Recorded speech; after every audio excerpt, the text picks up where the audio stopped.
Hello and welcome to My Money at Work's series of workshops where we cover some of the most common focus areas for our clients. Our topic during this workshop is saving.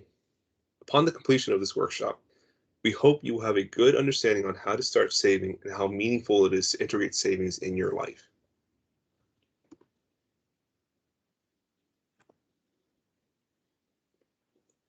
Before we begin, here's a quick look at our current My Money at Work team members. Our team consists of 3 client navigators along with our engagement coordinator and program manager.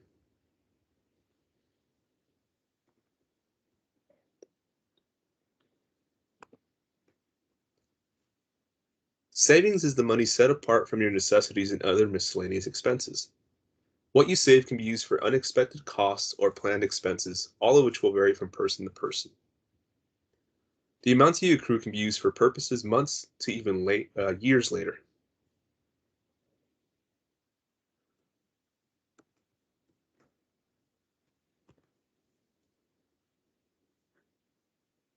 So why should you start saving?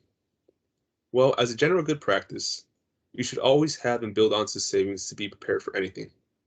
Life has many twists and turns. Some we plan for and others come up very unexpectedly. Emergencies tend to happen at the most inconvenient times financially, or at least that is how we often perceive them. So working towards building an emergency savings fund is a great habit to implement regularly. Of course, emergencies are not the only things you should consider saving for. There are plenty of short-term and long-term purchases or expenses that saving can help with, such as a new or used car, tuition costs for higher education, or even a down payment for a home purchase. Also, most of us likely do not want to have to work for a living in our later stages in life, so planning to save as early as possible for retirement is another great reason to save.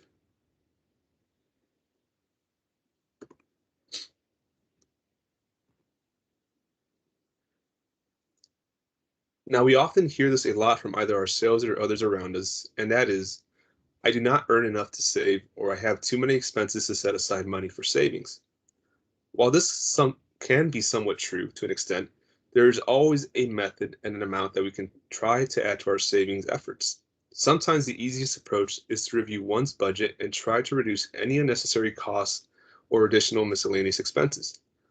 A lot of times, we do not realize how much money we spend needlessly. So this can be a helpful approach to saving while on a budget.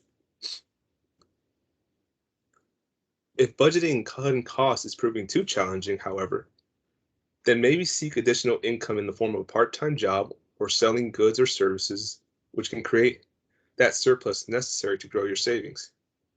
Whatever you can put into saving will help, even if it is only a small amount. Try to set a part of your income as savings no matter what.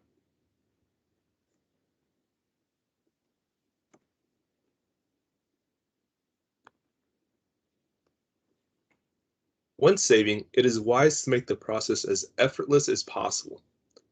Setting up some time of automated deposit into your savings will drastically increase the odds of you increasing your savings over time.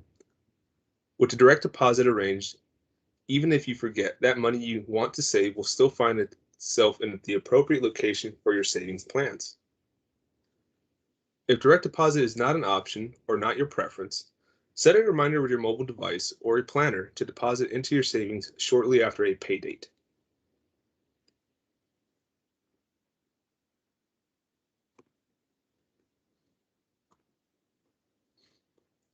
If you are receiving benefits and want to start saving, it is a good idea to review any asset limitations on any benefits you receive.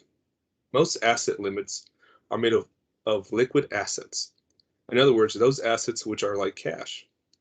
This would typically include a checking and a savings account. Familiarize yourself with the limits in place to avoid any unexpected loss of benefits while working towards your savings.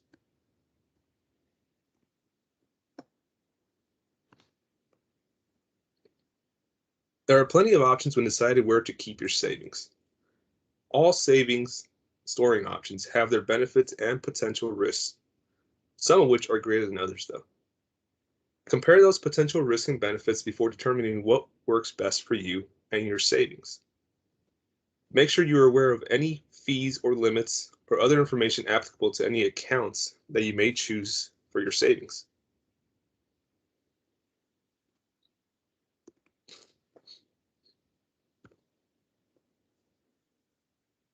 Here's a short supplementary video on this workshop's topic of saving.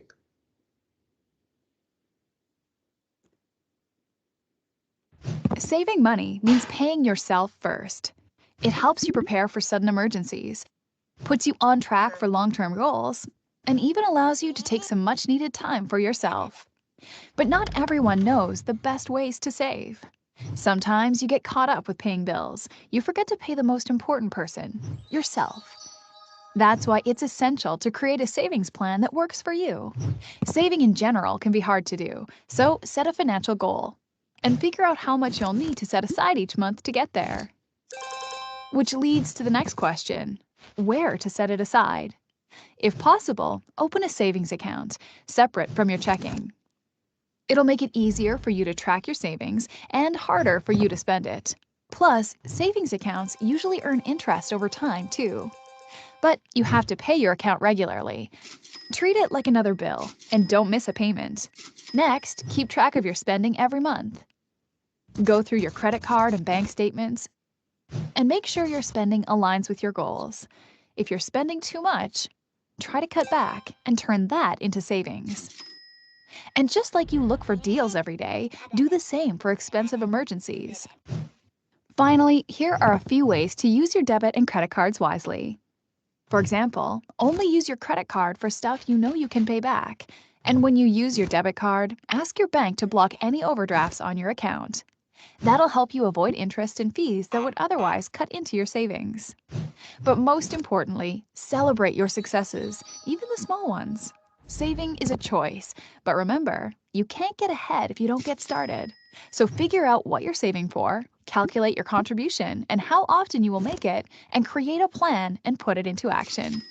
Saving can be rewarding, so why not get started today?